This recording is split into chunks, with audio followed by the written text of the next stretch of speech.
All right, I'd like to welcome everybody to our March 9th meeting of the Historic Resources Board. And I see we do have a quorum members here. Will the secretary or staff please call roll?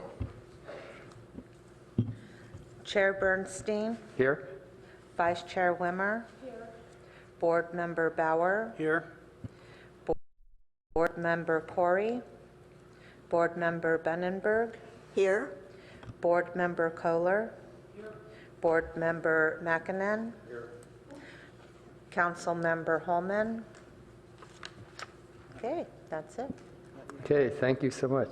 Next on our agenda will be oral communications. Members of the public may speak on any item not on the agenda. I see no cards or members of the public in attendance today, so we'll move on. Next, are there any agenda changes, additions, and deletions? None. Okay, thank you. Next, under city official reports, our first item today is election of officers for the Historic Resources Board. And I'd like to start off by asking if there are any nominations for a chair of the HRB. Yes, Board Member Bauer. I know that the city likes to have a rotation of the chair, but Martin, I think you've done an excellent job, and I'd like to nominate you if you're willing to continue for another year. Okay, thank you for that. I'll accept that nomination. Any other nominations for chair? Oh, yes, go ahead. Is it on? Okay, I just wanted to say that one year I was chairman, and I went on for, I think, 2, maybe even 3 years in a row, because at that time, we didn't have very many meetings, so it's not unprecedented. Okay, thank you. All right, any other, that's been nominated for Martin Bernstein as continue as chair for another term. Any comments on that before we call for a vote on that? Do we need a second for that? No, we don't. No, we do not need a second for that. Okay, all those in favor, saying by aye. Aye. Opposed? Okay, that passes unanimously for those in attendance. I'd like to thank you for that. And now I'd like to receive nominations for vice chair of the Historic Resources Board. Yes. I would like to nominate David Bauer for vice chair. Okay, is that acceptable for you? I'll accept that. Okay, that's accepted. Okay, any discussion on this nomination? Okay, all those in favor signal by saying aye. Aye. That passes unanimously. Welcome and congratulations, David. Okay, thank you. Good. I would like to commend now our former vice chair, Margaret Wimmer, for the excellent job she's done. I know in my absence I've heard of good reporting from her and good presentations for what you've done. So thank you so much for your term this past 12 months. Okay, congratulations. Right, next would be the subject of the governance subcommittee. That committee was attended by and formed by now Vice Chair Bauer, Board Member Bunnenberg, and myself. Vice Chair Bauer, would you like to give a report to the HRB and staff and members of the public of what we discussed? Thank you, Chair Bernstein. So as Martin has said, Beth and Martin and I met and discussed the issues that have been summarized on the sheet in front of you that's titled Recommended Ordinance Changes. This is a bare bones outline of what we think the HRB should explore and recommend to the council to add to the, either add or change to the historic ordinances. So there are, in this group of pages, I'm just going to run through this quickly. There is an attachment that describes why a city would want to be a certified local government. There is an example of the San Francisco Building Planning Department's questionnaire about demolition or changes to the exterior of a property. And at the very last page is the Historic Renovation Pre-Construction Conference, which I had created maybe 2.5 or 3 years ago. So let's start at the top. As every member of this board knows, there is no other board in the city of Palo Alto that reports to another board. The Historic Resources Board is the only state-certified board, and that's why this handout, Why Become a Local Certified Government, is so important. And there are portions of it that, this, by the way, comes out of the State Office of Historic Preservation. I have highlighted, and they don't show it very well, but highlighted the things that I think are most important about why Palo Alto worked so hard to become a certified local government. And if I can, I'll just run down them. Under credibility, what pops out to me is that a CLG, Certified Local Government Board, insulates the local preservation program from charges of arbitrary and capricious behavior. I think that's extraordinarily important because it backs up the kinds of decisions we make. Under streamlining, a CLG integrates local, state, and federal levels of review, so there's a single review, not multiple reviews, and that seems to me to help every property owner when they approach the HRB. Under involvement, certified local government boards are obligated to involve their boards and commissions in CEQA and Section 106 of the review process, and that's helpful in, I think, in determining very difficult changes to historic properties. And funding, which is another important one, it allows the City of Palo Alto to apply for grant money that's available through the National Parks Department. And Palo Alto was successful 2 years ago, I think, in getting grant money to develop the Crescent Park design guideline. I'm sorry, Professorville design guidelines, Crescent Park. And we could use, we could apply for grant money to do, for instance, an updated version of our inventory, which we desperately need.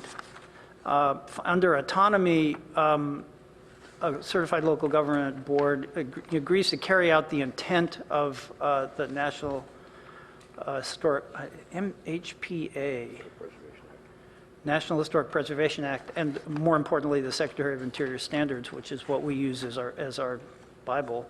Finally, under the last paragraph, economic benefits, CLG designation can increase property values and pride of place. It conserves building resources, uses existing infrastructure, generates local jobs and purchasing, supports small business and development, and heritage tourism, and enhances the quality of life and the community character.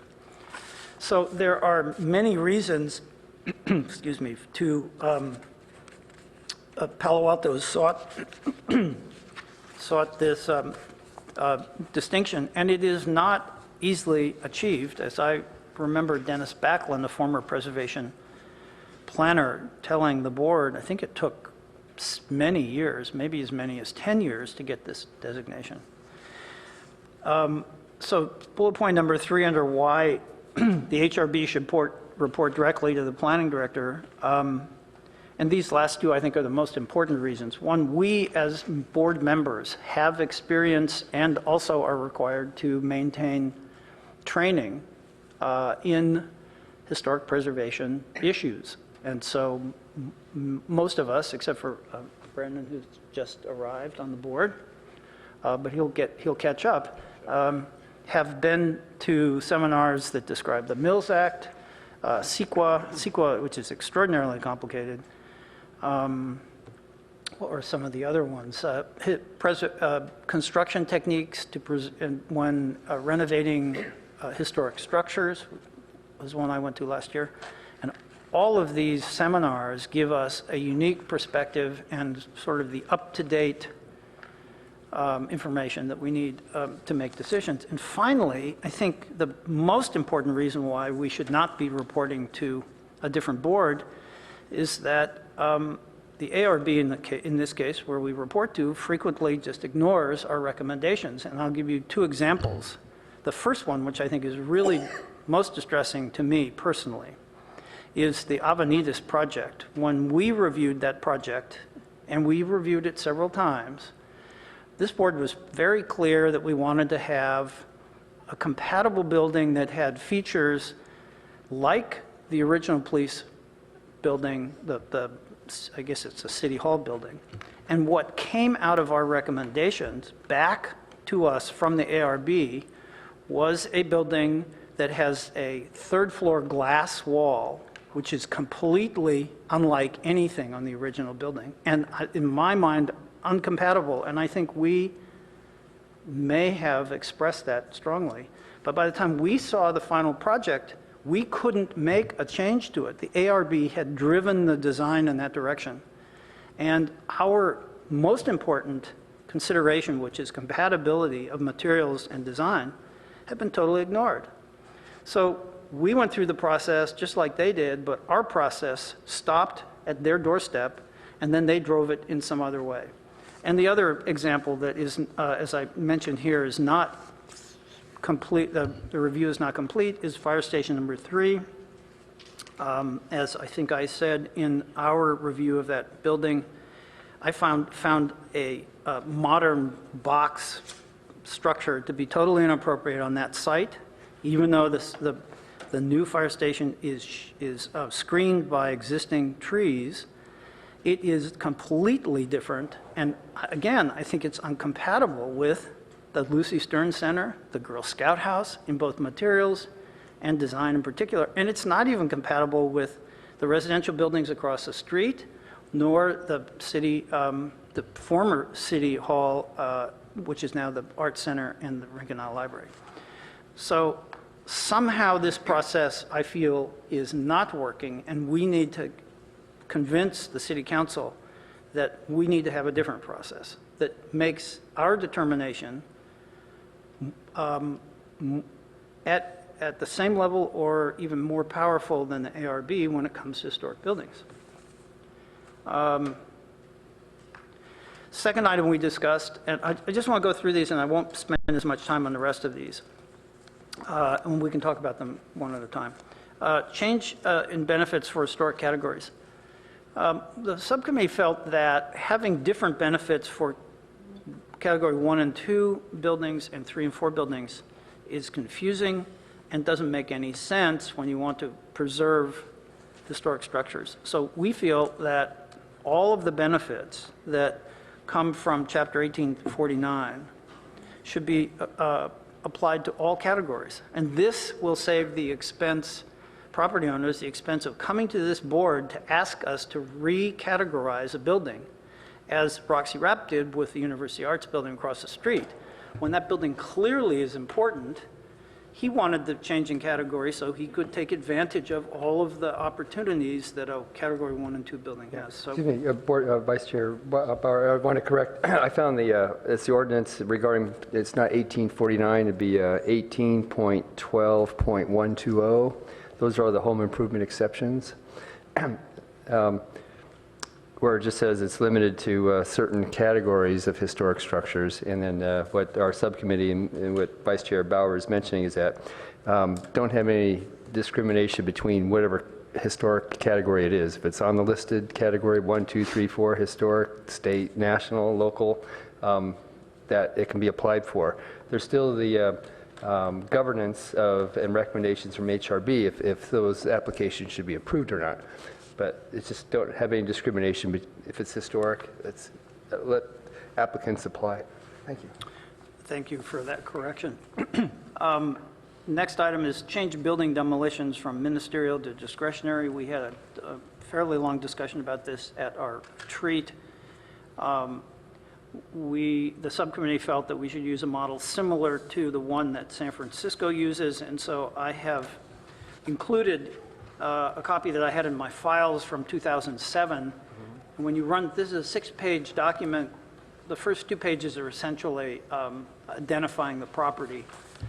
The most important page, I think, pages are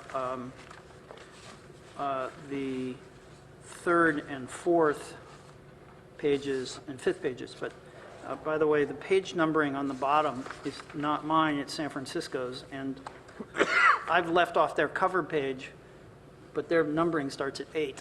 So it's pretty weird. Anyway, this is their work product, and I'm not trying to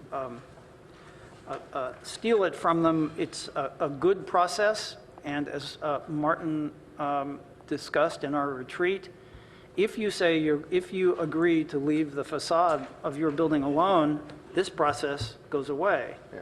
Obviously, demolition has serious consequences, so then you have to go through a review. So this doesn't have to be a burden on homeowners. It's an encouragement not to demolish or change the facade. Next item, and this is really the last item, is create a pre-construction conference requirement by the prime contractor or owner or developer for historic renovation projects.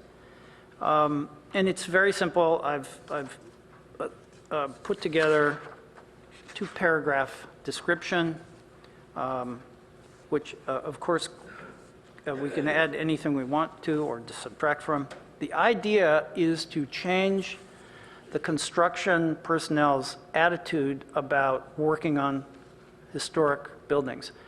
I can tell you from 40 years in the construction business that when you start a new project, the idea that most people come to the project with is we need to get rid of all the old stuff and make it look brand new. And it's the antithesis of what you want to do in an historic renovation. What you want to do is save the old stuff, replace what's damaged, and treat it according to the Secretary of Interior standards. I have been, on 2 projects, required to have this pre-construction conference for environmental impact, and it changed the behavior of every person on the project. It took 5 minutes of time to talk to people about just what they were doing, in my case, with the environment, since we were building in what will, I think, eventually be a state park or a preserve. And the road building crews, which are notoriously bad about destroying everything around them, really behaved remarkably differently than I've ever seen. So this doesn't have to be, I don't think we want it to be a big cost, but we want to make people aware that they don't want to take things apart or throw things away, so that we don't have a project like 465 University Avenue, which I think that's the right address. It's the building that they took the whole thing apart and lost bonus floor area. It actually bankrupted the developer. They sold the project, and it sat there for, 3 years? Do I have the right address, 465? It's the yellow building between Webster and Cowper. Finally, the other bad, terrible example, but not surprising to me, was the building out at Edgewood Plaza that was totally demolished. Probably, inevitably, that would be the case. But when it was demolished without really, before the right process had been applied. And the developer, I think, was fined $95,000 for that. It cost a huge amount of money for delay of project. And I think those 2 projects are like the poster child projects for why we want to try to change the construction viewpoint for renovation projects. So sorry to take so long, but That was a great summary of our subcommittee meeting. Beth, do you want to add any comments to David's? Okay, great. We need your mic on, please. Have in our packet a very nice sheet which talks about why preservation matters at the local level and about the Mills Act. And that's a separate but important component. I just want to make a follow-up comment on what Vice Chair Bauer mentioned about the San Francisco discretionary review regarding demolitions or major changes to historic property. And I guess this is a repeat of what we discussed during our recent retreat. So It talks about the facade of residences in San Francisco. Many homes in San Francisco, you only see the front-facing facade because all the other houses are 2 inches apart from each other. So if we adopt anything like this in Palo Alto, we'll need to revise that idea of facadism, since we usually see 3 sides of a building from the public, the 2 sides in the front. But it's a great model we find in San Francisco where it's presumed your house is historic, and this says you go through the process to say that it's not. The city does the in-house review. So it takes time and about $3,000 a fee. And if you decide not to change in San Francisco, that's that street-facing facade of a residence, you avoid that process, you avoid the fee, so you're saving a lot of time and money and effort. You can apply for the revision to the facade, and then you go through that process. But it's a nice little carrot if you decide not to do it, and then the preservation automatically happens. Very good. The idea of the pre-construction conference, fantastic idea. I was on a project yesterday. We had a pre-construction conference between the contractor, building representative, architect, and structural engineer. And it just creates a great tone before any work is done, and puts everyone on the same page, and sets the tone for good communications. So if things are discovered that need to be worked out, at least there's a good working relationship right away. That meeting took 1 hour, and that sets the tone for the next 12 months of construction, and it's a fantastic solution. So, great. Can I make a comment? So follow up on Martin's comment about the San Francisco process. He and I have both done that process, gone through it. I did it with my daughter's house, which is in the Liberty Hill Historic District. We wanted to change the windows on the facade of the building in 2 locations. We wanted to remove the aluminum sliding windows that had been put into the location where they had triple double hung windows originally. We had a picture of it. And they had no problem with that. It flew through the landmarks board in 12 months. And that's when they had no trouble with it. So I bring that up because in San Francisco, at least, they take very seriously the landmark, any changes in a historic district. And that was an easy one. So I don't want to have a 12-month process in Palo Alto to change windows back to what they used to be compatible. Because we do this in our, people propose to do that in projects they bring before our board. And we approve it, I think, relatively quickly. But the idea here is to stop the demolition of old buildings and the gaming of the planning process, although I think that's very hard now. But I was noting yesterday that the property across the street from Steve Jobs' house, which Steve Young, the football quarterback for the 49ers, used to live in, has been vacant for several years, and I know that you even then couldn't tear down a house without a building permit, but there's no house there. It's just a vacant lot. Anyway, so I don't want to make, I'm very conscious of not adding, the 45th layer of the process to the planning department, but trying to give the city a little more control over historic demolitions.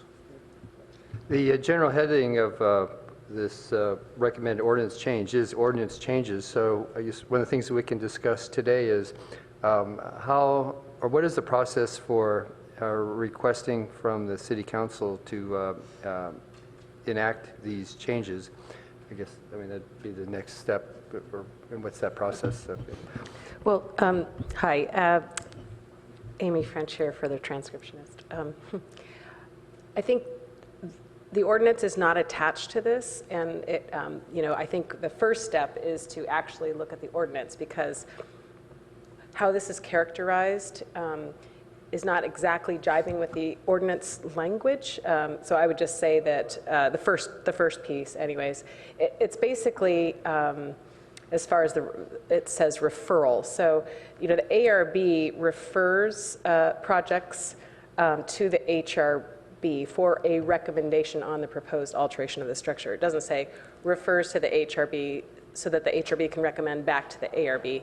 But, I get what you're saying. The ARB has the last review of it, and then both recommendations go to the director for action. The director is the decision maker, and yet the director doesn't make different decisions than the ARB when there's a unanimous vote. So in practice, I get that, but technically the wording is, the ARB refers applications to the Historic Resources Board for a recommendation. It doesn't say to them.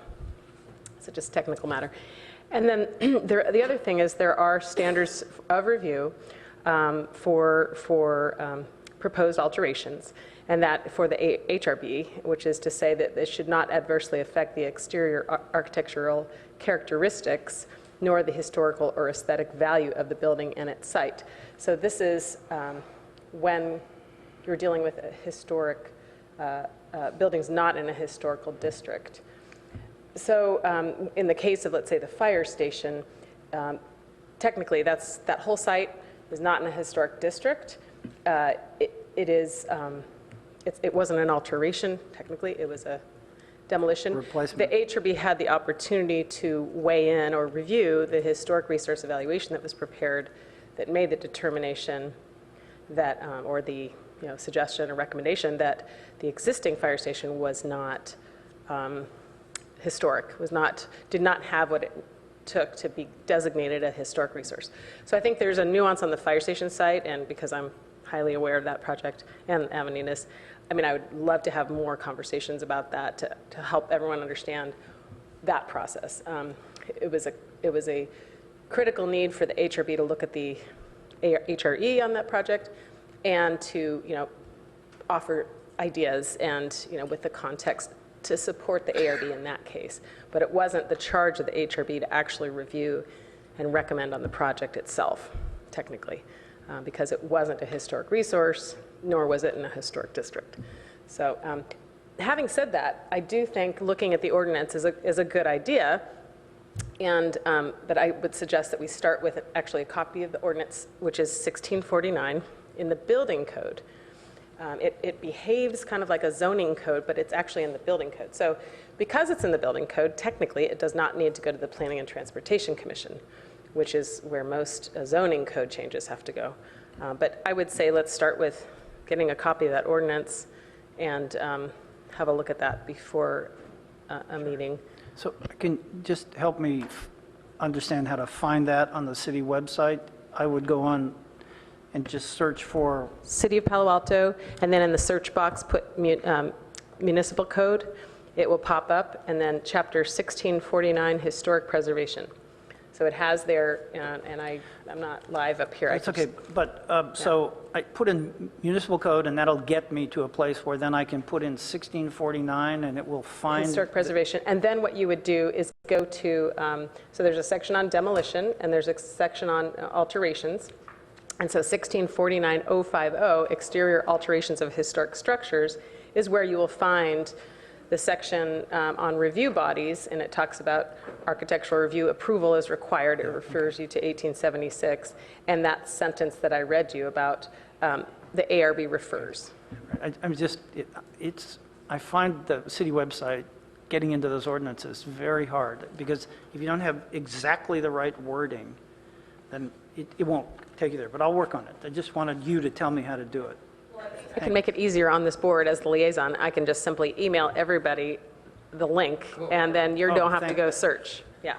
So now that we have, because this just got to me last night, and I was busy with the Castellea, but I will be more prepared for you to help you out at the next meeting if you would like to continue this discussion to the 23rd. I don't know who is available, but I'm happy to support you. Okay, that's great. That's exactly what we need to do. Thank you. And I have a copy of that code, and I always thought maybe we could put together a little binder for all of us, just to have, maybe, because I have created one for myself. Maybe I could just throw it out use mine as an example, and maybe we just make copies, because I always tend to bring this, because I always feel like I have to reference it, so maybe I can assist in creating some kind of a binder that we all bring with some of the stuff in it. Sounds great. I'd be willing to do that.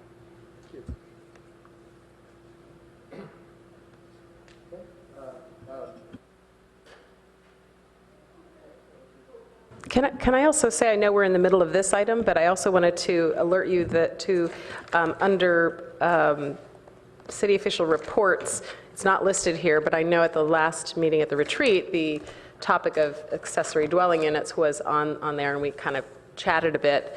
And I said what I knew and what I didn't know. So, and now we've had action by the council, which is going to be finalized. And Elena Lee, who is the advanced planning manager, is able to give you an update of what happened, if that's all right. And I'd also like to welcome newly appointed board member Corey to our meeting. So welcome, Corey. So if the attendance records could show that Corey is present. That'd be great. Thank you. All right, thank you. So staff took on Tuesday evening a first reading for a proposed ordinance to respond to council direction on and the encouragement of accessory dwelling units, and also to bring our code into compliance with recent state laws, basically 3 laws that were passed late last year and were effective as of January 2017. So this was following 3 planning commission hearings on this item, 2 study sessions, as well as 1 public hearing item. And at the council hearing on Tuesday night, there was a lot of discussion, both comments from the public as well among city council. And basically, the council approved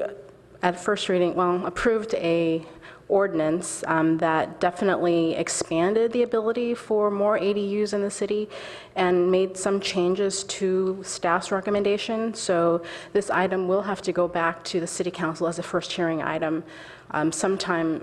We haven't determined a schedule yet, but we anticipate it'll be within the next month, and then a second reading would follow after that.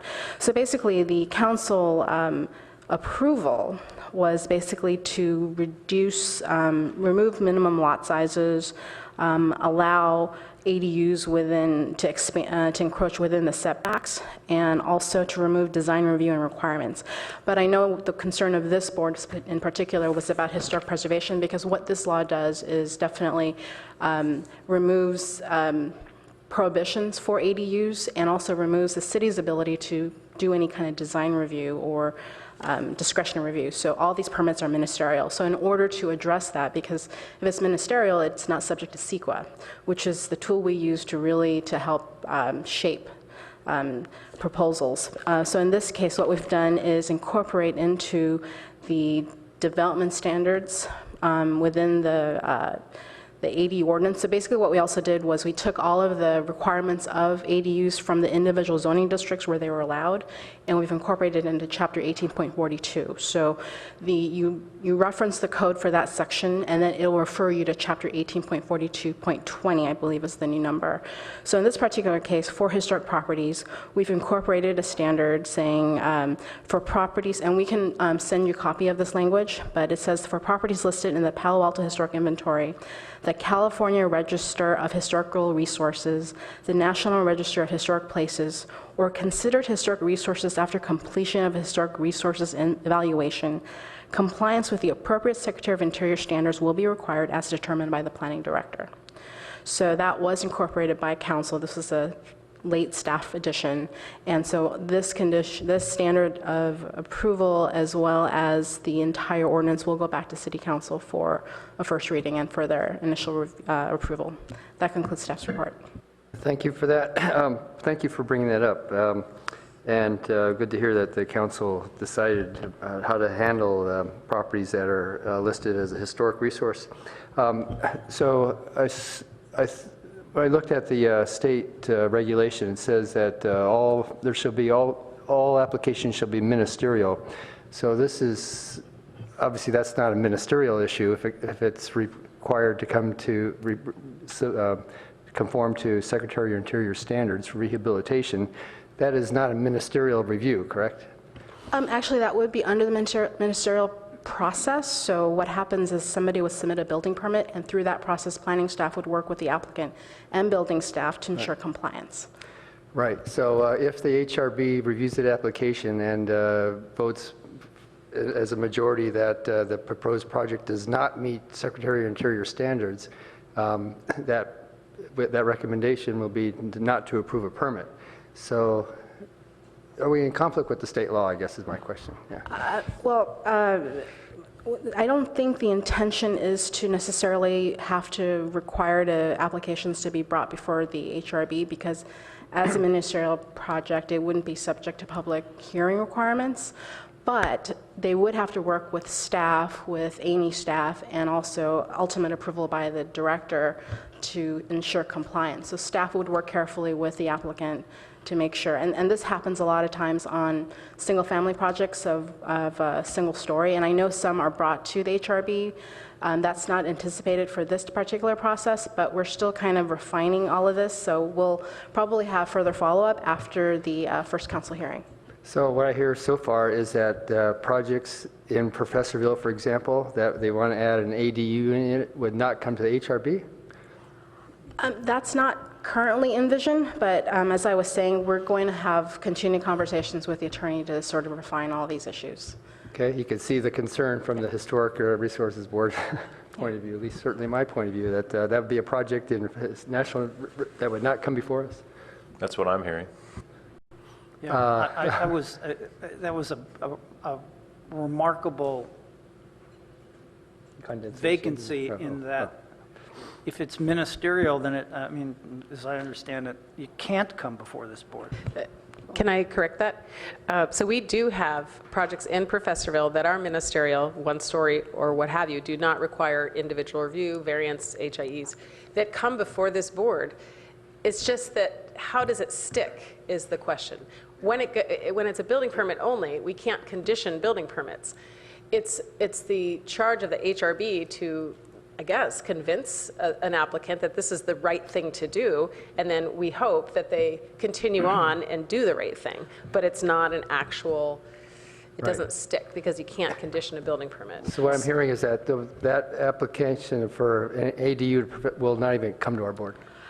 Correct. I think currently as envisioned it wasn't, because part of the whole rationale for these state legislation is just to make this process more efficient. I understand that. But I understand the concern of the board, and certainly staff shares that concern about impacts on historic resources, and that's specifically the reason why this standard was included in the ordinance. So this gives us teeth to ensure compliance with Secretary of Interior standard, even though they're not subject to CEQA. It's just, but like I said, it does give us teeth to make sure that this can happen. Yeah, the teeth so far is what we're hearing today, is that the teeth are provided by planning staff, not Historic Resources Board that has all the training. Well, correct. That's what we're hearing right now. Correct, because, that would be the same for any sort of ministerial permit. Certainly, we can consult with HRB, and I'll have that discussion with staff about the process, but ultimately, we did make sure to ensure that we had teeth to make sure compliance is required despite the ministerial process. Yes, please go ahead. Just a quick question to Councilman Holman. State law really is designed not to allow us, because they have required that it be a ministerial decision, so Palo Alto can't override that. Isn't that right? I mean, their law trumps anything we do here? Yes, and Amy can speak to this as well. So we have to comply with the state law. And the city can do things like what Elena has just described to try to put some teeth, if you will, to helping to ensure that Palo Alto's compliance with the state law isn't as devastating as potentially it could be. Can you explain to me this units that you can be built in the back of the house? Does that mean you still have to comply with the maximum floor area? Yes. So we did not change FAR or lot coverage requirements. However, the City Council did approve some minor additions. So, for example, we would allow additional 175 square feet for an accessory dwelling unit, but not a second story accessory unit, and also another 50 square feet for the For the remainder of the house, if you put in a junior accessory dwelling unit, so the junior accessory dwelling unit is limited by state law to 500 square feet, but you get an additional 50 square feet that could apply to other parts of the property. Okay, so if you're, boy, so there's, what about, can this unit in the backyard just be put anywhere? Does it comply with the setbacks or not? So, so in terms of the accessory unit on the property, if it's a new unit, then you are allowed to have, if this is approved at first and second reading, to have a 12-foot side and rear setback. So this is a city requirement that we've decided to put. However, the state law includes probably what is the biggest change would be allowing conversion of any existing square footage. So if you have an accessory unit in the backyard, or if you have existing space within your primary space that you want to convert to a second unit, state law allows you to do that and prohibits the city from really putting any sort of additional requirement on it. So we can't limit size, we can't limit location. So it can be like on the property line? It can, but what we've done through PTC and council is to require safety requirements. So you have to comply with fire codes, basically. So you couldn't have an opening directly on the property line. You would have to comply with fire code, or I think it's a minimum of 6 feet for openings. How tall can these walls be at the property line? Well, the height of an accessory dwelling unit is still subject to the same requirement if it's new. So typically that's 12 feet or less, and it has to comply with daylight plane requirements. Daylight plane for accessory structures or for the Correct. Well, house? so the point of this conversion is it's conversion of existing space. So the way the code is written, it says, or the code, what we're proposing is that conversion would be allowed for accessory dwelling units only if it was permitted with building permits as of January 2017. So if you were to build something in anticipation of this law in March, you wouldn't be able to convert that. But you would be able to convert any other space that was built prior. So that would be within the primary unit or within a accessory unit such as a garage. Built with permits, correct. This is going to be a nightmare. It is a significant change, definitely, and been a big concern for us. It just boggles my mind to think you're just, you can go out there and, historic or not, I mean, this is going to be a real nightmare. People are going to be really upset. So you don't have to go for any kind of review? You just build your house? So you wouldn't have to go for discretionary review, but you would be required to have building permits to bring it into compliance with state requirements for example, if you have a storage shed and you want to convert that, you would have to comply with building codes, but you would not be subject to planning permit. But that's why we've built into the code specific requirements to make sure that our requirements are met. So for example, parking. So for a conversion, you wouldn't be required to provide any parking, but we still have control over the fact that the primary residence does need to provide their required parking. So we've tried to build into the code to make sure that that doesn't get lost. Vice Chair Bauer, you have your line? Wait, I've got to finish up. This is really mind-boggling because you don't know how, like, 120 square foot structures don't require a permit. So we used to have a 10 by 12, and then we put a porch out front. And then people, I guess, started enclosing it, so now you can't do a porch in these little houses, little structures. But now you can do, a structure that's 120 square feet, and you can do a trellis 5 feet away from it, and then what a lot of people do is after it's been permitted, they cover it up, connect it again. It's just going to be, I can just see neighbors getting just ballistic about these buildings if there's no daylight plane required for them, right? So the conversion issue is, again, only for structures that were built with permits prior to January 2017. And I believe the state requirement is that the minimum size of a residence is 150 square feet. So you would not be able to convert 120 square foot or less accessory structure. Could you add on to it? You cannot add on to it for the purposes of putting in an accessory dwelling. You're only allowed to convert what you already have as of January. Okay. All right, well, I'm glad I'm not in the building inspection department. Vice Chair Bauer. So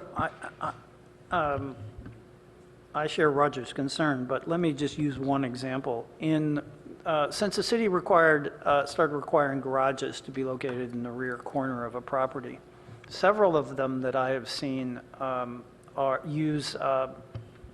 meet the fire codes, use cinder block walls on the rear and the side walls, and they put them on the, an inch off the property line so that technically they're still on their property. And I can imagine now with this law that somebody comes in and says, well, I want to convert my garage, which sits on the rear and back property line, into a dwelling. I'll just add another garage on front of that building, and then suddenly the people who live on the side yard, at the side yard or in the rear yards, they have somebody living basically on their property line. I have a case in 2 accessory dwelling units exist behind my property on 2 different parcels. One was built many years ago, and they actually created an open porch, which the second the permit was signed off, they enclosed. So it was 900 square feet, and now it's another 150 square feet, let's say. When the property was sold, they opened those walls up again, remodeled the house again, and that second permit was signed off, which is 2 years ago, walls came right back. And right next to that, there's a garage built that was always intended to be a secondary dwelling unit. And the second that garage was finished, it was inhabited. So, and the reason I bring this up is we have our lap pool out there, and we have a nice patio next to it, and that noise, which in one of the buildings, they're actually 20 feet away from us. We hear everything that goes on. The television is on in that unit all the time. On the property line, that will be horrendous. And I know that this is not something we can do, but maybe what the city ought to be thinking about is, if I'm understanding you now correctly, if I build a building now and put my garage on the property line legally, which is what you can do or very close, would I still 10 years from now or 5 years from now be able to convert that garage into an accessory dwelling unit? Sorry. The conversion requirement, I think, is tied to the January 2017 rule, so 2017 rule. Okay, anything afterwards can't be converted? Correct. But, Okay. but for now, right? It's just, so I think part of the confusion that happened with all these cities is that, as I said, 3 laws were passed. 2 were regarding accessory dwelling units. A third was regarding junior accessory dwelling units, which is a new term for many people. The rule for accessory dwelling units, those 2 laws were actually only one was meant to pass. But for whatever reason, both passed, which Great. causes, confliction of, what was really meant. And so I think it's taken some time for the cities to kind of go through this, and for HCD also to give clarification on what these issues are. So I think we're not the only ones struggling with all these issues, but certainly we're in regular consultation with our attorneys to make sure that we do whatever we can to ensure quality of life without violating state requirements. Okay. So certainly, any change to planning regulations in any city is going to have a consequence, and that's what we're discussing right now. It's also important to remember what was the purpose of this new state law promoted by Governor Brown, is that we have the issue of housing costs, and I know families where adult children are moving back in, or that they're aging parents of families that need housing and family support. And so this is actually a good social way of addressing those housing issues and family support structure. So there's actually a real benefit to this. Obviously, as HRB, we're discussing impacts on the city's goals of historic preservation concerns here. So it's good to know that the city in some form is talking with the city attorneys to how can we get the the California State Historic Building Code issues and concerns in historic preservation into compliance or into in concert with this goal here. Councilmember Holman, so you have a... Yes, please. I think it would be helpful if, Elaine, and thank you for coming, if you could send the ordinance that was passed, or wasn't passed, that was recommended by council the other night and will be coming for first reading. And do you know when that will be? We haven't determined the date yet. Okay. If you could forward that to the board, and also, actually, I would love to see it too, because there was like an A through M changes made by council members at the meeting that caused 3 of us not to accept the recommendations, caused us to vote against the primary ADU ordinance. The reason I bring that up is because in addition to the issues that the board has raised, there was another addition that was made at the council that eliminated ADUs from counting against site coverage. And I bring that up for this board because that also could provide additional challenges to, compliance with the Secretary standards, because it's another elimination of limitation. So the board might be interested in reading all of that. Sure. Board Member Bunenberg. And I'd like to ask, say some of the properties historic properties that have either an old barn on the back or a garage that was built at the same time as the main structure, and may or may not be a part of the designation, but what if major changes and the barn changed to have a lovely porch and all sorts of new front on it? This would actually have quite an effect on historic structures. Thank you. So so that condition which I read, or standard of approval that I read, would be the tool we would use. So if there's any impact on the historic quality of it, if it's deemed a historic resource, we would have the ability to ensure that that you would have to comply with the Secretary of Interior standards. So other than that, the state has sort of removed any sort of design reviewability of us to make changes. So for example, if somebody were to convert the interior of the house, there's really not much we can do to, we can't impose any conditions of approval on that.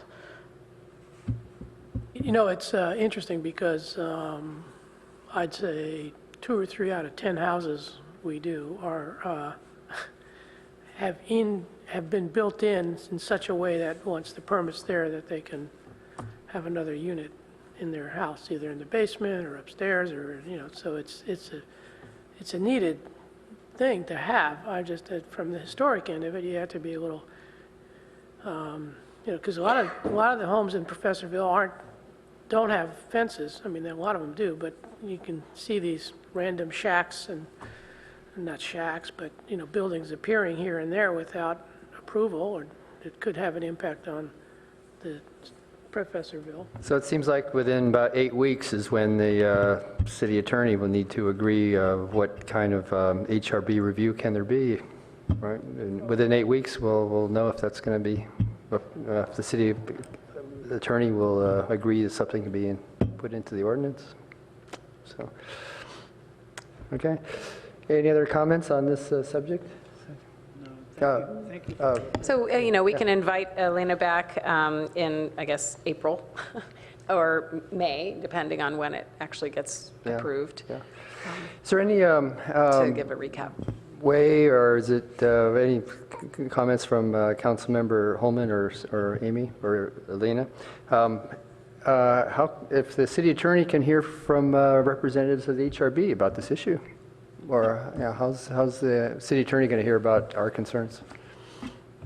So, between Amy and myself, we'll definitely let the city attorney know, as well as the director know exactly what all the concerns are.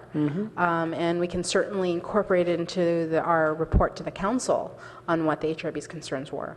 So we'll make sure that that is informally the record throughout the process. And staff will also send to you we're probably not going to have the ordinance ready for a while until the packet is ready, but we will forward you the motion as soon as it's finalized from the clerk's office. With the draft ordinance. Well, That was shown to them. the draft ordinance that was shown to council is already available, so I think we can forward you the link to the report with all of that. And then we'll provide you with the motion that was approved by council, and then as soon as a revised ordinance is ready, we'll certainly make sure that you get a copy of it as well. Yeah. For communications between the board and city council members who will be eventually voting to enact and approve an ordinance, the communication between HRB and city council members, is there a process for that? Is it direct communication between council and maybe a joint meeting or something, just so that we can, We have one council member here, I might add. I agree, yeah. But we do have an supposedly annual joint meeting with the council. Yeah. And so we're hoping that it will get scheduled before the break, so maybe May, to have That's a joint meeting. Which Yeah, would so- be after this ordinance could get Correct, approved. correct. So that, to me, is too late. Correct. But anyways, that's the official meeting. I understand. But, I think there's other opportunities. Certainly, they're elected officials, and you report to them. They've appointed you, so. I understand. Okay. So, Chairman, and Amy will correct me if I'm wrong here, but on any item, whatever it is, or any subject, I think the HRB could agendize a topic of concern, like, you're talking about, what the subcommittee came up with. You could agendize something for discussion, as this was, and come up with a recommendation and convey that recommendation as a board to the council, could they not? Sure. If you wanted to put this on for the very next meeting, we could do that. I don't know what the timing is of the report. I imagine it's due, yesterday already. But, if there's an opportunity to convey what the HRB said through minutes, that kind of thing. I would like to put that on the agenda for our next HRB meeting. There may be board members that are not in attendance, but they'll still get the copy of the staff report for the meeting. And board members who aren't able to attend can still email in some comments to you. Is that correct? Yeah. Okay. Any other comments and lights on this topic? Yes. So not on the ADU topic, so I think we can say thank you to Elena. Elena, thank you so much. Yeah. Appreciate everything. Okay. But also, because here we are under city official reports, I think we've moved on to discussion items. And I wanted to say why, I also included in, I think it says it in the report, but I included a report to transmit the findings for architectural review and the definitions of context and compatibility requirements from the context-based design criteria and SOFA plan phase 2, because I had a request by the chair to get a copy of those in advance of the joint meeting that's expected to happen April 6th on 2 SOFA projects. So the concept is we would have a study session first with the ARB, HRB, sitting up here, 12 people, and I just, to Maybe we should put them on one side and us on the other side. I'll leave that to, other folks to determine, but. Which color tie? So the point is to make sure that you have what are the tools from the code with respect to compatibility, and I know Martin, I'm just responding to your request. So if you wanted to say anything more about your intention, please do. Thank you. Yeah, well, the intent, just to have it ahead of the intention was just so that board members can have this before the meeting and study it. That was the intent. But thank you for that. Yeah, so I hijacked, we were kind of in discussion items, governance subcommittee. We went backwards because Elena came here, and so we were in city official reports. That's why I inserted this. But now we can go back to discussion items, Okay. right? For the ordinance. Okay, great, thank you. Can I make Vice Chair Bauer. I think I'd like to suggest that maybe the subcommittee meet with Amy and try to identify the areas of the ordinance that these ideas would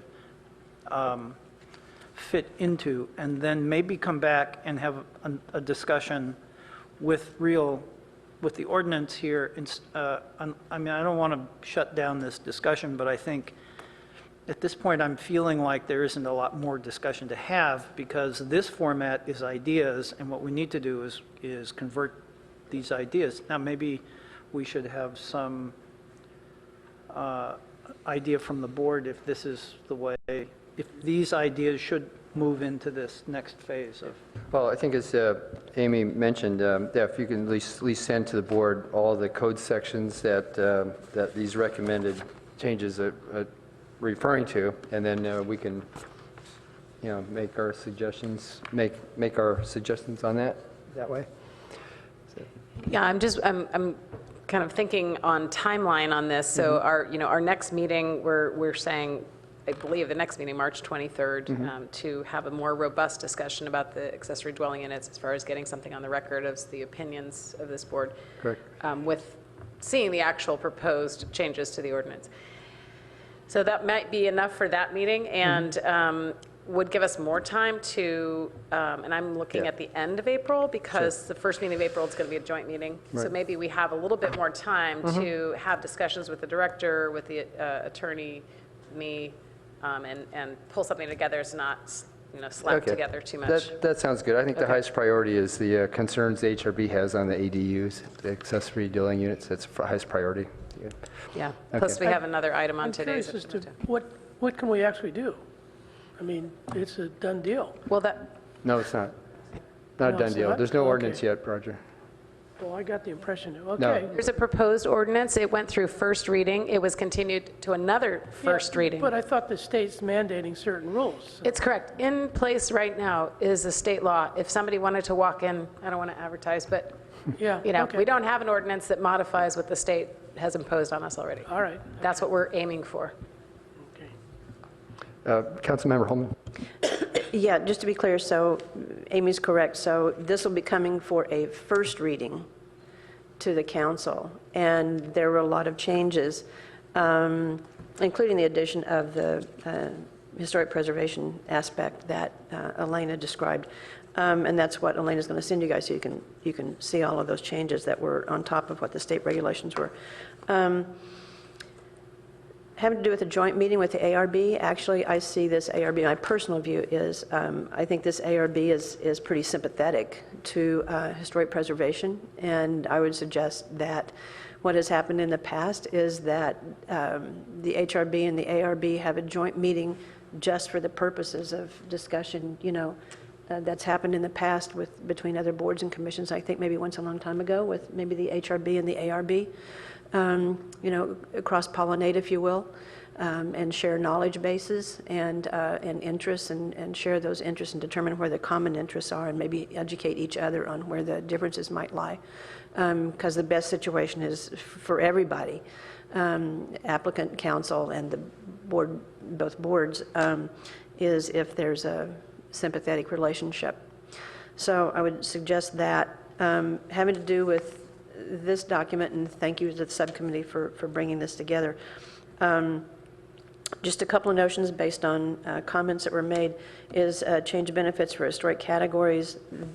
There's a reference here to 1, 2, 3, and 4, but no reference to National California Register. So that comes up, and it has come up with board members, so that would be one comment. Also for Board Member Bauer, Vice Chair Bauer's comments about the property across from Steve Jobs' house. That's a loophole that was discussed being changed back when the historic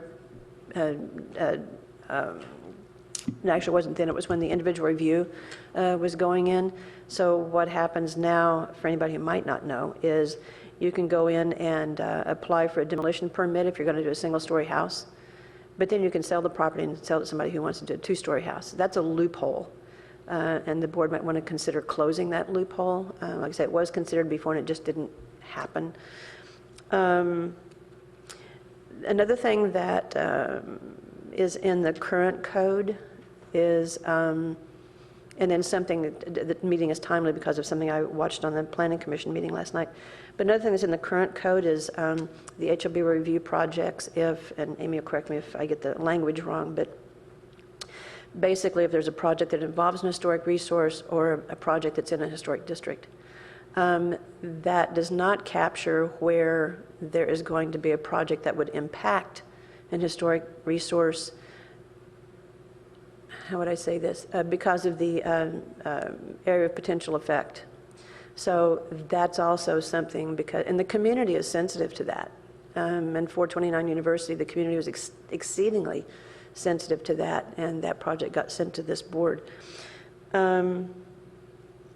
What I observed last night is something else that you might want to consider and to bring to the attention of Amy since I'm here.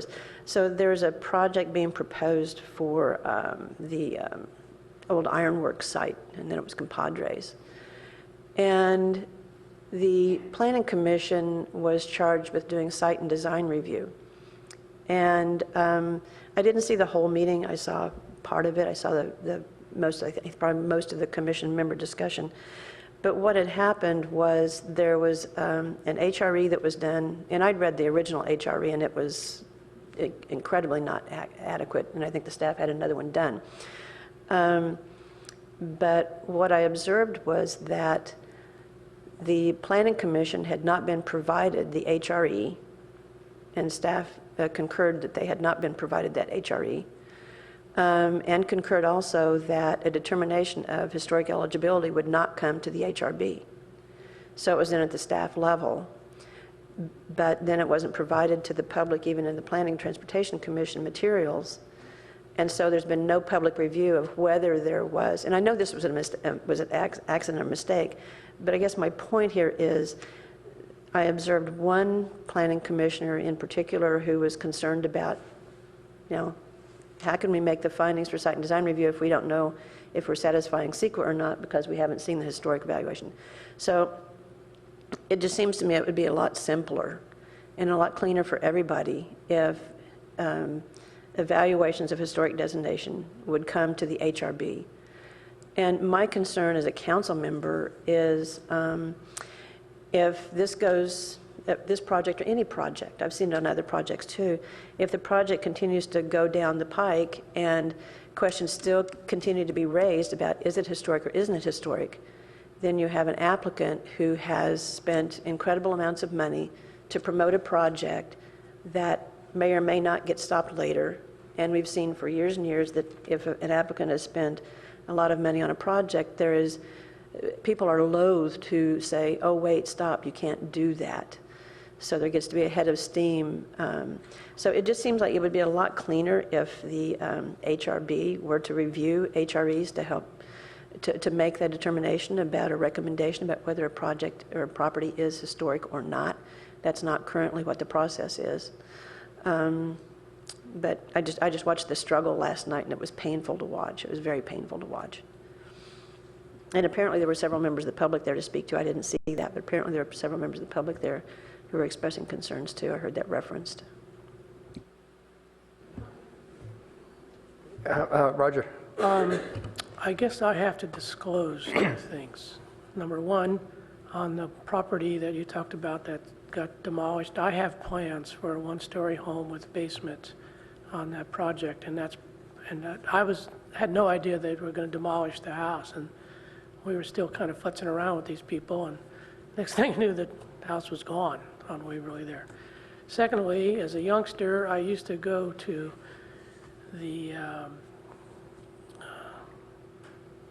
boy, my mind, I'm getting old. Compadres as a youngster, because it was, I used to go there because they were a leather shop. I used to go there to buy things from Mom on Mother's Day as a little kid, because we lived right near there. And then, all of us used to go there because they had bands and good food, and it was outside. It was a wonderful place as a restaurant, and I've been kind of wondering, it's just sitting there. It's a prime location. I don't Yeah, understand. the newspaper a couple days ago showed a proposal of what's going on there. It had a little graphic of it. As far If as I could the... just, oh, if go I could ahead. just add to that real quickly, it's because when this was going to the ARB, I don't know, 2 or 3 years ago or something like that, I don't remember how I got, this came to my attention, but I went and looked. It's an Adobe building. And that's also part of the concern I heard raised. So anyway, it just seems like a lot cleaner. It just seems like a lot cleaner if the HRB is involved in making those historic determinations and reviewing the HREs. We have a upcoming joint HRB-ARB meeting, and what I see that to be almost like an analogy of a pre-construction meeting where people of different concerns come together. And that inspires me to think about the idea, what if there was, if the ARB is going to be reviewing a project that has historic merit, what if those meetings were joint HRB-ARB meetings? Just so that, the HRB has something, then we give our report. What if all that conversation happened at the same meeting? Maybe, that's my thought. Just so that we're all together. Yeah. We're not, we're being good folks and we're all together here, but sometimes you think maybe the ARB should be at that end and we're at this end. Well, that's one suggestion of the politics of placement. But my idea is that if we're trying to address the same project, why don't we have, like, instead of a pre-construction meeting, it's a pre-planning approval meeting. That's just my idea. It's just called communication. We can talk about this a little bit more another time, but just to say, I think when we do have these SOFA project meetings, I believe it would transpire that the HRB would, after discussion, then there would be a motion by the, first we'd take the HRB's motion and then the ARB's motion. So just to tee that up, I think that's the expectation. So, there has to be a way of, coming to an action or recommendation, and that. Correct, yeah. So if you have any thoughts on that. Board Vice Chair Bauer? I would think that when a project like Avenidas comes to the planning department and has both the historic resources component and an ARB component, that the most efficient way, and a way that would have saved the project owners, who were the Avenidas group, a lot of money, is if all 12 of us, 7 HRB members and 5 ARB members, heard that project together every single time. This business of going to HRB, ARB, HRB, ARB, design changes, that cost, I'm sure, hundreds of thousands of dollars in time. And then push them up against a funding deadline that really made it difficult to move forward. I think it would have saved them money. I think it would have been a cleaner process. I think all of the interests would have been right on the table at the same time. I'm very conscious of not adding costs. Board Member Wimmer, I think, did you have a... Okay, good. Okay, any other board members for the topic we're discussing? Okay. All right, thank you. Oh, yes, Board Member Wimmer. Oh, I have something at the end, at the end to add to next. Okay, I understand, fine. All right, let's go down our agenda, see what's next. Let's see.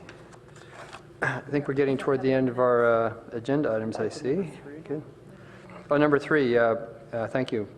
Prioritization of potential projects regarding historic preservation in Palo Alto. Does Amy have a comment on that item? So yes, this was, as we were at the retreat together last month, there was the whole list, which I think probably did not get duplicated here for your to be able to look at it. But there were basically three buckets of items, potential. There was the training, which, I'm proposing to have Page and Turnbull come next meeting, as well as this ADU discussion. We will talk about house moves, moving a historic home on the site. So that's next 2 weeks from now. And then there was the governance, which we've begun. Then there was this potential project. So we had, I call them A through F bullets. And so there were some discussions about, hey, should we talk about prioritizing some of these?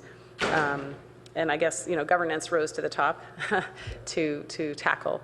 But I wasn't sure if there was remaining discussion or if you want to defer that to another time. Those 6 bullets are: 1, mid-century modern building protection plan; 2, demolitions as discretionary; 3, ordinance review; 4, website improvements; and 5, update city's historic inventory. Those were the potential projects. 3 of those we've already taken care of. Yeah. Okay. Great. Board Member Bunnenberg.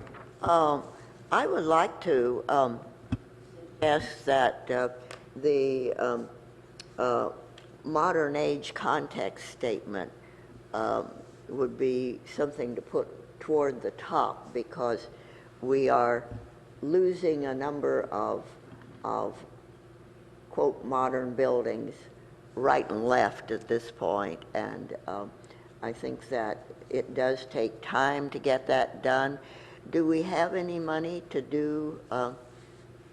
That's underway, right? Well, so we had a grant proposal that was prepared by our former historic planner, and that was not submitted to the OHP. That was kind of on the heels of the Professorville, which we were just completing. So it wasn't submitted, but it's at the ready to submit if we wanted to look towards getting requesting another grant for those monies. So we could have that discussion, if you'd like, at a future meeting. So we need to go all the way back to requesting a grant. Well, to get money, yes, to get money that's, or to a matching grant, I would say. Okay, so. Amy, is there a reason why we're not submitting that? I mean, that's a priority. We've talked about it. If the grant is ready, what's the downside? We might get the money? Yeah, I mean, I can't give the full explanation exactly, but, there's prioritization of workload and resources in the department. I perfectly understand the workload issue, but if the grant is really ready for submission, isn't that an email transmission to the State Office of Historic Preservation? Yeah, so how it works is there's a deadline for the grant, and that from last year was passed and it wasn't submitted. So there's another deadline coming up. I can look into that and see what date that is. But typically with these grants, the city match is in-kind, work by staff, and then the money that they give us we use for a consultant. So, ideally we have another body to help to pull it off. In the timeline that they give us, because we have to execute and submit, like we did for Professorville, by a certain date. So. Yeah, I think if I remember correctly, it's about a 2-year planning time before we actually got word that we received the funding. I mean, they'd create that, we had to, discuss the idea, you had to write the grant. It took a long time. So I think a first step would be to share that grant with you, the work that Matt did on that, and then we could have a meeting on that to talk about the content and what have you. And then does I'm not familiar with the city budget process, but does money have to be set aside, say in an annual city budget to match what we're asking for?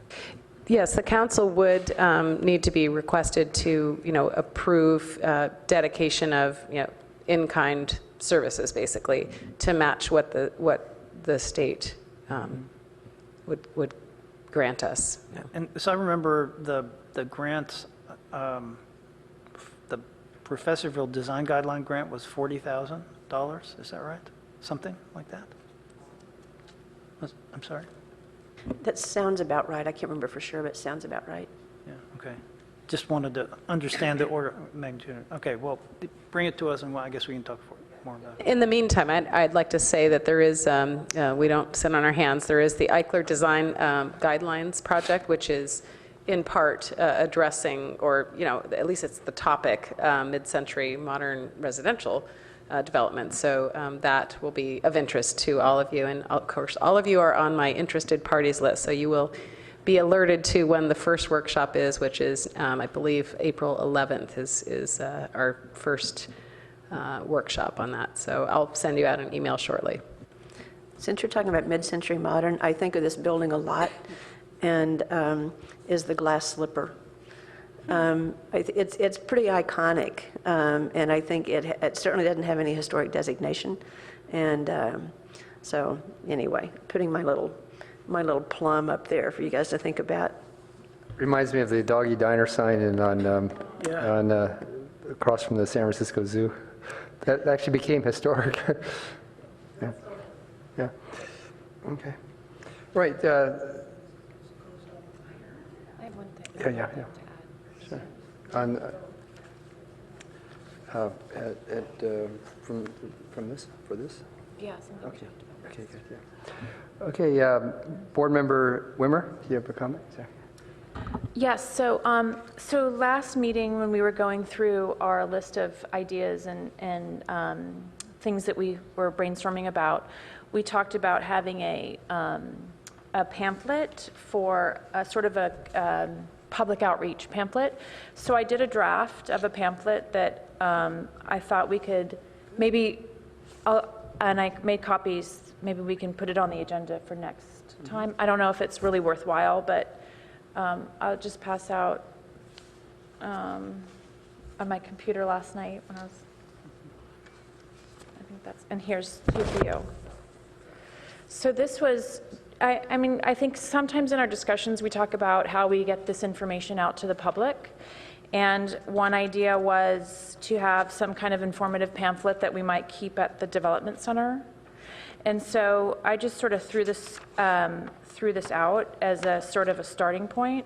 But it was, we were talking about, incentives, and this probably doesn't encompass all the things that we want. It doesn't really talk too much about how to go about getting a permit or anything like that. I mean, it's sort of just a really cursory, preliminary, very brief overview. But I know we talked about it, and I said that I would come up with something that could be a starting point. So maybe you could look at it and we can put it on the calendar for next time to see if this is a worthwhile project or but it was just a thought. And some of the stuff that I did actually pull off the website, but then I realized a lot of the links on the website are broken, and some of the, I know, because I was trying to get content. And then some of the, I mean, I think it can be updated, just the wording, and some of it didn't necessarily make sense to me, but that doesn't, maybe it makes sense to other people, but I think it could have been better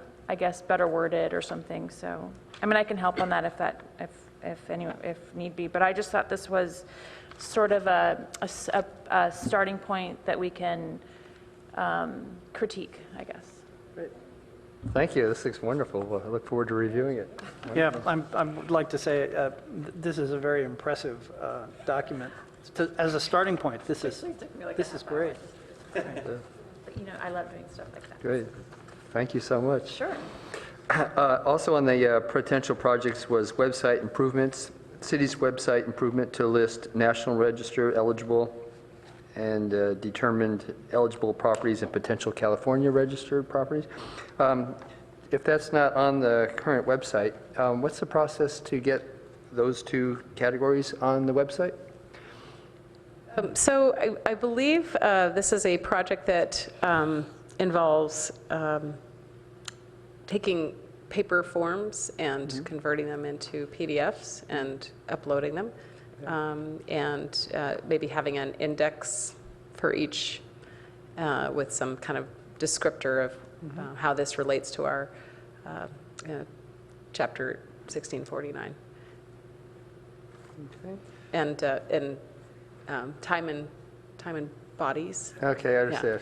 Okay. All right, okay, well, at least it's on our list. So, Sounds like a construction. Could volunteers do that? I mean, could somebody at PAHA or whatever, could somebody take that list and digitize it? Would Yeah, that I mean, be? we have these precious boxes with originals and photos and such that have always been in the historic planner's office. We no longer have a historic planner office. We're tight on space, but the boxes still exist. Okay, well, So- there are... So maybe as chair, you could reach out to, PAHA or Palo Alto Stanford Heritage and see if there's a volunteer who might be willing to digitize that and I know, take it off staff's. okay. I know there are two members of the board who are members of PAHA and PAST. So perhaps those board members can contact their representative groups and see if there's interest in pursuing that. And it would be very timely, I should say, just to wrap that, my part of this is because we are going to be remodeling the 5th floor in May. So, I mean, I have this on my what to do, long list. So help is definitely, So Yeah. if we can find volunteers, let me just follow up on this. Would this work be done on the 5th floor? You just get somebody Yes. to arrange with you a time and just sit down and start scanning this stuff? yes, we have a copier that's temperamental, but we're working on that to, it would be called the round table in my office. Member Bunenberg? Now, are we referring to the Dames and Moore files? There would be a number of places, and some of these are scanned. We could talk further about it, but yeah, I think some of The Dames those. and Moore files for priority one are in the archives of the City of Palo Alto, K7 Coverly. We have some of the priority twos, but my understanding was that a number of the priority twos are somewhere here in the building. So it would be really important to locate where those are. Yeah, I mean, I think that would be another layer as well, the priority twos, which are not technically designated resources. So we probably should have further conversation about how this would be explained as well. Bye. Yeah. I have to go. Councilmember Holman? Yeah, it just occurs to me too that one other benefit of doing this, going through this exercise is, the city isn't tracking what properties are being demolished. So I don't think we know how many of the Category 1s have been demolished or how many of the Category 2s. I mentioned last time, I think, about, we had so many wonderful Tudor examples that many weren't put on the list or the potential list because of the proliferation of them, but we lost so many. Is that going to change? So it would be a second phase of this, but it would be an exercise, I think, maybe a CLG requirement, I don't know, but certainly be informative. Okay. Yes. Do we actually have, because I think the Palo Alto Stanford Heritage, I think they actually track a lot of that, as a separate independent body. I wonder if we could actually leverage some of that for our archives, because they seem to be pretty up to date on their website of anything that gets demolished or changed. Okay. Might be a good resource to use. Okay, thank you for that. Yeah. Any other comments on this? Okay. All right, moving through our agenda. We talked about our discussion items, study session, there's none. Action items, none. Approval of minutes, none. Subcommittee items, we already discussed those. And next on our agenda is board member questions, comments, announcements. Yes. Councilmember Holman. I was just going to follow up on, I think, last meeting or meeting before last, I mentioned that California Preservation Foundation, or CPF, conference may well be here in 2018. It's looking much more likely. And so there'll be people meeting to, set up committees, and there'll be a stakeholders group formed. I can't imagine that HRB members won't want to participate in that. It's not definitive, but it looks pretty much like it is going to happen. So it would be in the spring. Dates need to be set, but I look forward to board member participation in that. I think it's pretty exciting. It hasn't been here since, what? Well, it goes back so far that it was the reason that Palo Stanford Heritage was formed. It goes back that long ago. So it's been, what, the 90s, something like that, since the CPF conference has been here? PASS is celebrating its 30th anniversary, so could it be that long? It is that long ago then, yeah. Wow. But so the city has committed, I mean, there's exciting things about it besides just the conference being here and the tracks that'll be provided, which a group of people will be, stakeholders will be helping to determine what the topics are going to be. But there are also benefits. So the city is going to co-sponsor by committing $10,000. Stanford's committed with $10,000. And there are trainings that come along in exchange for that support. There are trainings that come along for city staff, and it's a pretty nice reciprocal relationship. Excellent.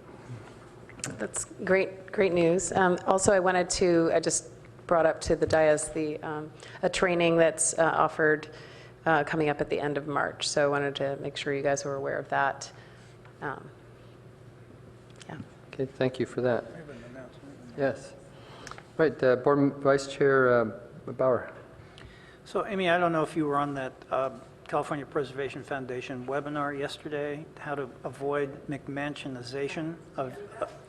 I did. These webinars are an hour and a half long. You get to sit wherever you can put a computer, so you can eat lunch. But they happen to be held between 12 and 1:30.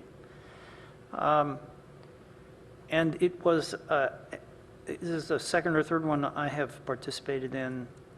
It was an astoundingly informative hour and a half, and a very sad tale of the 10 years Los Angeles has spent preventing the destruction of historic properties from the 20s and 30s, 1920s and 30s in the city, and the terrible things that were done. I mean, buildings, three-story buildings built to the practically to the property lines, garages that used to be in the rear pulled to the front, big, huge, boxy things next to single-story houses.